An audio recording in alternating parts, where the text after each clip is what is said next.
everyone, welcome back to my channel. In this video, I'll be sharing with you my career journey of becoming a clinical research associate. And if you're new here, my name is Alexa. I'm currently working in the clinical trials industry as a clinical research associate. And without further ado, let's get this video started. So this all started when I was in my last semester of my undergrad.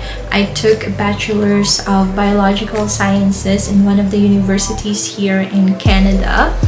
And you know, when you're in your undergrad, you're confused on what to do. You don't know what program to take.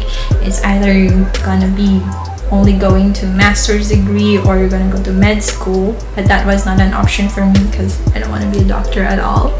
But anyways, so I applied to this one master's degree program, and I told myself I'm gonna apply to this one because this is not a thesis-based program. It is more of a course-based, and then it has like an internship, and that is what I really need for me to have the experience, right?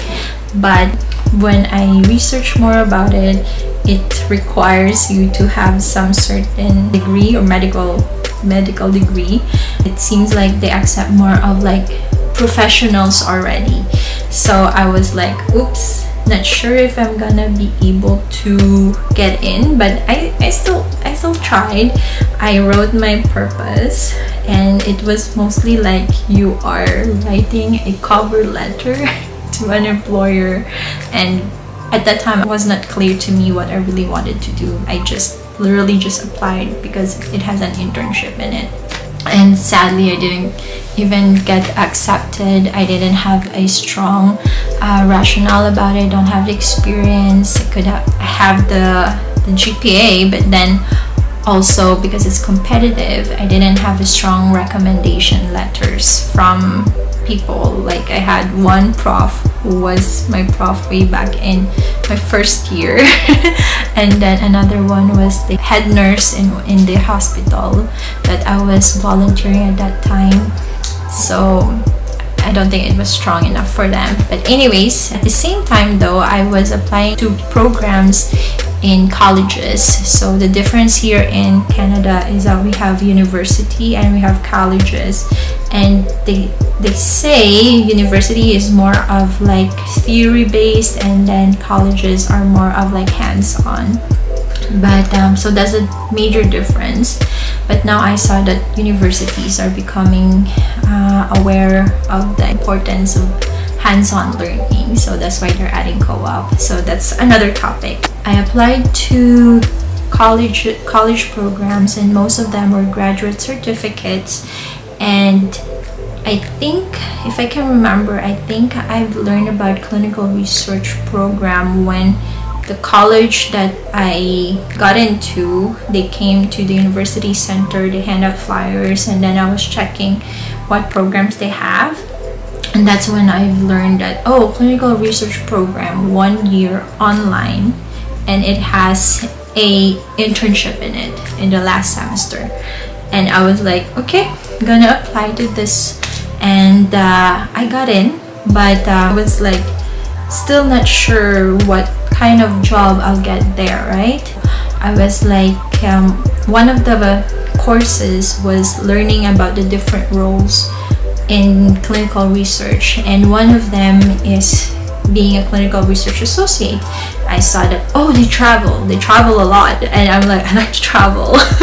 That was my thinking before. I like to travel. Okay, I want this kind of job, and it's like really good because you travel and then you get to be still doing, you know, research. I was manifesting it. I was like, I'm gonna be clinical research associate. But then when I look into it, I don't even have the experience. It requires 2 years of monitoring experience, and I have none. Most of my experiences were in volunteer. So I volunteered in hospitals, I volunteered in nursing homes. I also did a lot of some leadership kind of role when I was in my university. I was a co-president of an organization, and I was joining some other organizations as well, or clubs. So those are like a kind of experience. and so I have none when it comes to being a clinical research associate. So I started off as a project coordinator. So I applied to be a project coordinator intern in a full service in this one of mid-sized clinical research organizations.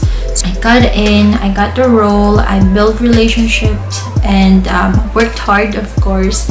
After the 3 months, they hired me as a full-time employee, and that's when I get to learn more about the processes of how research works after all the lab research, right? So you're doing it now in trial. So I understood how it works, how it started in the protocol, you're creating the protocol, setting up all what you need, like site selection, feasibility questionnaire, startup, and then initiating site, and then after that you have to do the maintenance and close out.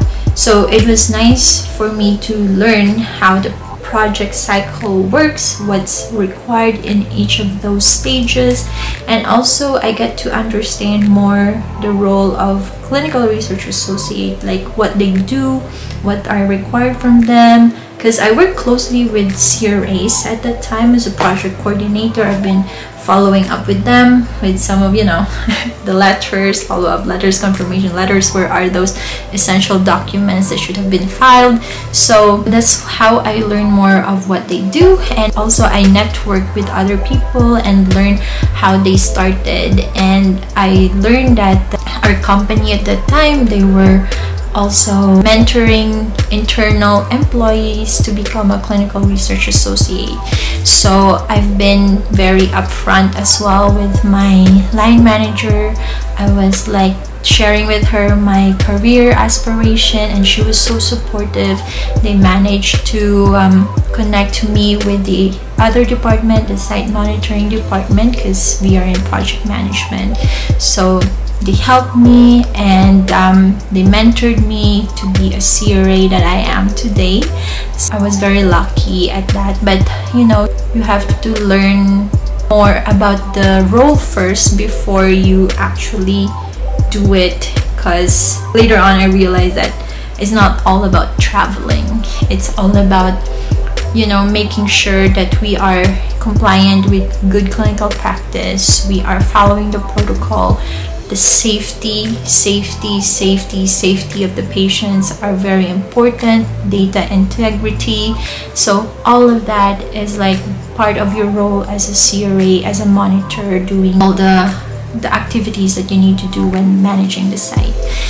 And yeah, that's how I became a CRA. So if you are wanting to be a CRA, I would recommend maybe you should start looking into programs that are being offered in your country and see what are the requirements for that. As long as it has internship, go for it, because that is very important for you to get the experience, get into the research. You might even learn more about other roles, and you'll be like, oh, I'm more interested to be a quality assurance associate.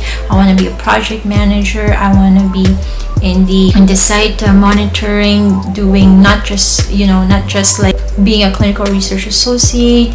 I would like to be in-house CRA first, or I would like to be all of that. You could be in the data management. There's so many roles in this industry, and they keep evolving as time goes by. I would go get that internship experience first, and then after that you network with your peers, learn how they started, learn from them, and also put on the hard work when you're working, and that helps a lot. So hopefully me sharing my experience helped you in a way to understand how to become a CRA, or how to get into clinical research in general. So yes, thank you for watching, and I really appreciate those who have been subscribing to my channel and who's always been watching my videos so far. Thank you very much. And if you're new and you haven't subscribed yet, please do subscribe. I'll be uploading more videos soon. Comment down below what you would like to know more. If you're in Canada, what colleges offer clinical research programs, and also some career tips, or maybe what I actually do as a clinical research associate. So yeah, thank you very much. Please like this video, subscribe, and comment down below if you enjoyed watching this video. See you next time. Bye.